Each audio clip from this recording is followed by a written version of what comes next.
The Securities Industry Essentials examination, known as the SIE, is divided into three modules.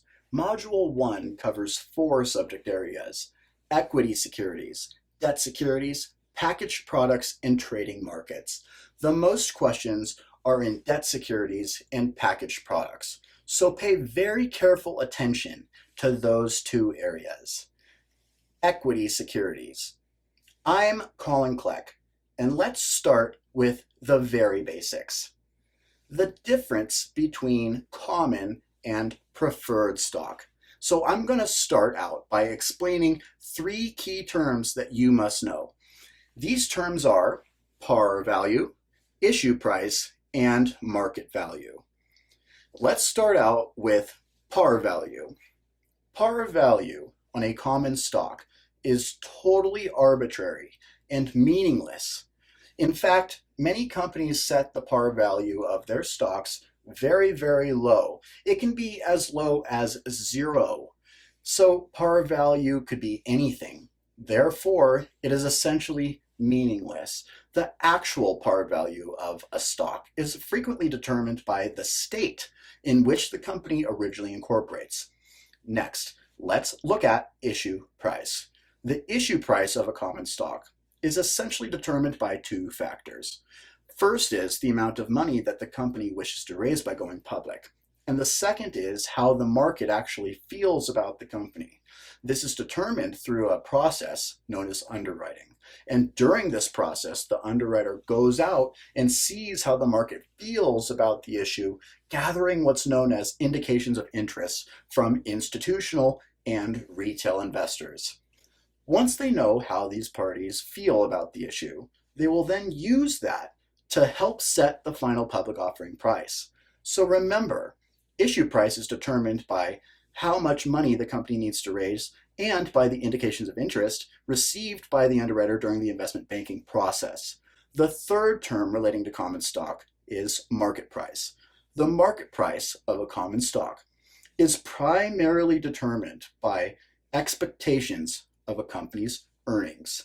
If the market feels that the company is going to have disappointing or negative earnings, then the market price is likely to fall. But if the market believes, however, that the company will exceed the earnings expectations of the analyst, then the price is likely to rise. This is key in understanding the market movements of a common stock. And when we ask this question in class, a lot of people say the forces of supply and demand drives common stock prices every day. But in reality, it is expectations of a company's future earnings that drives the price. Let's look at these terms as they relate to preferred stock. Firstly, par value. Historically, par value on a preferred stock has been set at $100. Why $100, you ask? Because of a fixed dividend. And the fixed dividend was set based on par value. So if you had a preferred stock that paid a 5% dividend, that would be 5% of $100 paid out 4 times per year or quarterly. Next, let's look at issue price. Preferred stock is typically issued at its par value. So historically, that would have been $100. But today, it's likely to be $25, and that's because preferred stock is very similar to a bond. The company wants to issue it at par value and take in that money and pay you a fixed dividend for as long as the preferred stock is outstanding. So remember, for a preferred stock, the par value and the issue price are the same. And the third term is market value. The market value of a preferred stock is not driven by expectations of a company's earnings, unlike common stock.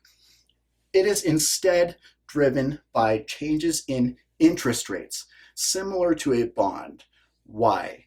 Because a preferred stock receives a fixed dividend. Therefore, it becomes over the overall umbrella of a fixed rate security. Because the holder of a preferred stock is receiving a fixed rate, its price will be influenced by changes in interest rates. As interest rates go up above the fixed dividend rate, the price of a preferred stock will drop. As interest rates go below the fixed dividend rate, the price of a preferred stock will rise. So unlike common stock, the market value of preferred stock is influenced by changes in the interest rates. To summarize, par value on a common stock is totally arbitrary and meaningless. Par value on a preferred stock has historically been set at 100, but is typically today set at $25. The issue price of a common stock is determined by the amount of capital that company wishes to raise and the indications of interest it receives during the underwriting process. For a preferred stock, the underwriting process, the issue price is typically the same as par value. And the market price of common stock is strongly influenced by future expectations of the earnings. However, with preferred stock, market price is strongly influenced by changes in interest rates. And this is because preferred stock is a fixed rate security. And as interest rates go up, preferred stock prices will go down. And as interest rates go down, preferred stock prices will go up.